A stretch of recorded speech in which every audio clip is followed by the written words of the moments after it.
Hi, Stuart here. Today we're going to revisit one of my favorite cloud topics, configuration, how it's done badly and how to do it well, a short course. So all apps need configuration, and that's great. If you've got one or two apps, you can almost get away with doing anything you want. But let's say you're building a really big enterprise system, which is where I spend my days and nights. And we've got 100 deployable units, and we've got many environments. And so it doesn't take that much configuration surface to make the configuration really complicated. 10 different deployable units, 20 configuration items times 5 is 1,000 different configuration items.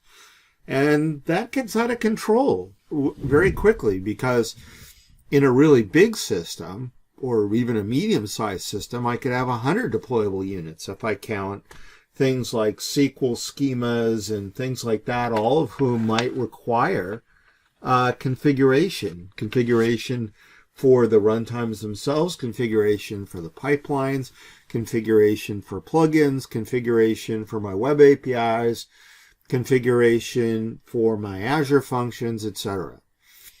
And when you get too many sources of configuration, like if let's say you had 1,000 keys spread over 4 different configuration sources and sort of willy-nilly, like every team did their own thing, then whenever you have a problem, what you get is a snipe hunt, and you're looking for a needle in a haystack of haystacks. And when a configuration value is incorrect, either because it's missing or because it got tromped on somewhere in the configuration load order and is now doing the wrong thing.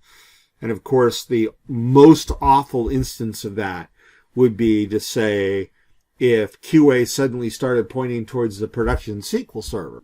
Snipe hunts are the last thing you want. Here's 9 rules that you got to keep track of when you're managing enterprise configuration. Whenever we're adding configuration for a DU, we need to make sure that that set of keys is propagated to all the environments and correctly populated.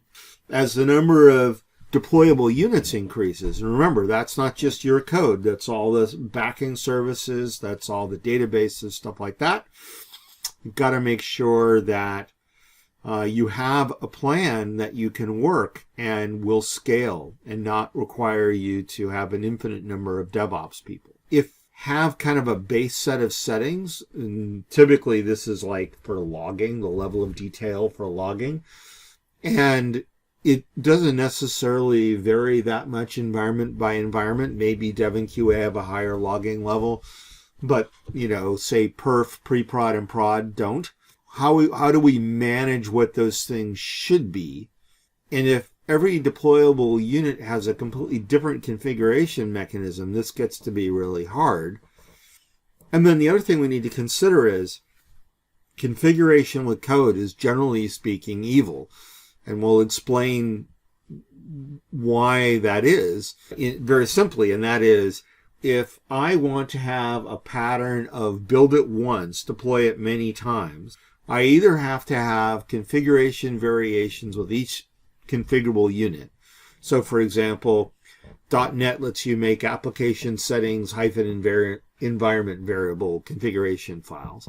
But the problem is they're not centrally managed, and if I want to change them, I have to at least partially redo my deployment. And that's not a good thing. And as the number of deployable units and the number of keys increases, that's increasingly a bad idea. But we do need some minimum surface, so what should it be? And we'll get there. A lot of times, quite artificially in my mind, there'll be one system for configuration and one system for secrets management. But secrets management systems have a whole bunch of tooling that makes managing configuration easy as well. So why not reduce a haystack by using one tool? So whether the key value pair is a secret or not, you can avoid the whole, is this a secret? Does it belong over here or over there argument? by just having everything stored in a secure storage. And secure storages have lots of virtues. They typically have versioning and change auditing. They typically have the ability to roll forward and roll back configurations. They have key spaces that you can use to partition by environment, by subsystem. You can dice, slice, and Julienne, and that makes reporting on and managing keys in the key space a lot easier. If you have a tenanted system, a lot of those professional key management systems deal with tenanted things. Like this secret is different for this tenant than it is for that tenant. It's more than just an environment. In the staging environment, we might have, 20 test tenants. And in production, we might have 10,000 real tenants. And so the ability to have your key space dice sliced and julienned is something that comes with a good secrets management system. If we reduce the number of configuration surfaces, then troubleshooting becomes a lot easier. And again, if we use a big enterprise configuration management system, that really the good ones are all secrets management systems, and we'll also treat every name value pair as a secret. So we'll put them in our secrets management system, and now we get auditing and versioning for free. So, that's things to keep in mind. This idea that configuration and secrets necessarily have to be separate is not. Increasingly, the division between those is blurred. And I'm reminded of one of my favorite sayings you've heard me say in many, many YouTube videos. A person with one watch knows what time it is. A person with two is never sure. And so by reducing the number of places that configuration and secrets can live, we dramatically reduce the scope of the problem. So what's the strategy? 7-point strategy. Have one source of truth with a simple set of rules for bootstrapping a deployable unit. Make sure your tool is able to compare keys across environments and look for duplicate or missing values. And that includes, generational analysis, right? We're on version 7 of this in this environment, but this environment's only on version 5. Is that okay? Or we have a problem? And so point in time, key value things are great because let's face it, if you roll forward a major deployment and then have to roll it back, you probably want to roll back your configuration or at least parts of it. And again, this is why it's good to have a key space that can be dice sliced in Julienne. We may want to roll parts of our key space back to a previous generation. We want to have the ability to have access control differentially. If I'm a developer, maybe I'm allowed to have access to the things that are in the developer environment. Maybe I'm in a particular operational group and I have access to all the environments, but I'm a SQL administrator, so I really should only have access to the SQL secrets. And again, that's that facet or dice and slice ability of good key spaces. Should have the ability to do configuration inheritance, where there's a base set, and then for a particular environment or a particular tenant or some other facet of your key space, you can supply an override and then remove it, and it will fail back to the baseline. And then you just have to have discipline, right? They're core to a successful system, and yet I see configuration and secrets being treated very shabbily. Here's the easy peasy formula for a correct configuration bootstrap from the point of view of an application. I have some code, and in my case, it's probably C#. And each piece of code that forms a deployable unit has a self-identity. Why is that important? Because when I go to query my store of configuration and secrets, I can go get the configuration that is for the entire platform, and then I can go get the configuration that's just for my deployable unit. So the code should be tightly bound to its self-identity. And it may be to speed the plow on booting up your deployable unit that having a a list of all the keys that you want to fetch on startup and other keys that you're going to fetch dynamically, right, as your code runs. But the ability to fetch some keys on startup from a key list and to support constants and wildcards. So, go get me all the platform secrets, platform star, and then go get me my deployable unit star, and then go get me logging hyphen configuration or whatever, right? So the ability to have a key list that's loaded on startup is really handy. And obviously we want to accompany that with a set of uniform and applied shop standards. And the easiest way to do that is to have a configuration and secrets management library that everybody uses. So everybody uses the same NuGet or NPM or some combination that all version together. And then our code and its dependencies, by dependencies I mean compile time dependencies, go through a continuous integration pipeline. They go into a deployable unit repository, and there they sit ready to be deployed to any environment we want. When we go to deploy that deployable unit to, say, the performance environment, at a minimum, the deployment pipeline is going to inject, usually into environment variables, where to find the secrets service for that particular environment, what token to use, and of course the environment identifier, all of which, along with self-identity and a key list and the library, then can combine at startup to go fetch a bunch of secrets initially. And then that same library can be used to dynamically fetch secrets as needed.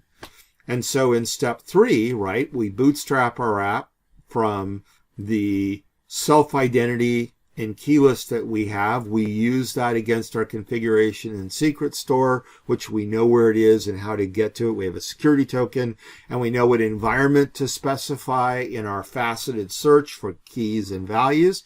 And our self-identity and key list will be our other facets.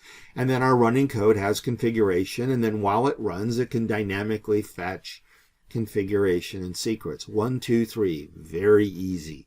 Very few places to look because the self-identity and key list is going to change infrequently and is not necessarily environment specific, although using the wildcard mechanism, it could be dynamically loaded at bootstrap of the app after being There are very few places to look in this scenario for configuration secrets. Basically, one. Step number 1 that can go wrong is that this self-identity facet, right? We create a new deployable unit with a new self-identity, and we call it, the food calculator service. But we neglect to put in configuration for it. Well, maybe initially we don't have configuration, so fine.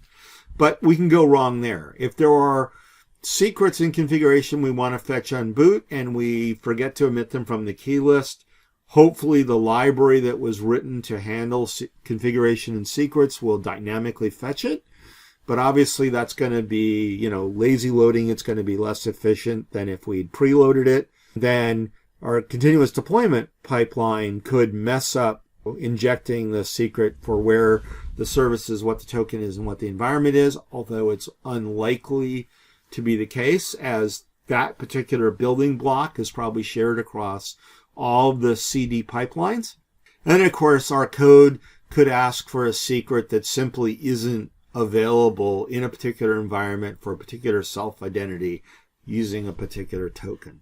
And if our configuration and secrets management library does lavish logging of key requests and what the result was, not the value, just we got something and it was okay, or we got something and it was not okay, or we didn't get something and we needed to get something, then debugging configuration things stops being a snipe hunt in a field of haystacks and becomes fairly straightforward, and it'll probably happen in the lower environments. The next thing is we have to treat configuration and secrets like anything else. So we start at the bottom with somebody who is responsible for adding a configuration or a secret, and they create a change set, a set of add, update, delete for your particular configuration and secrets engine.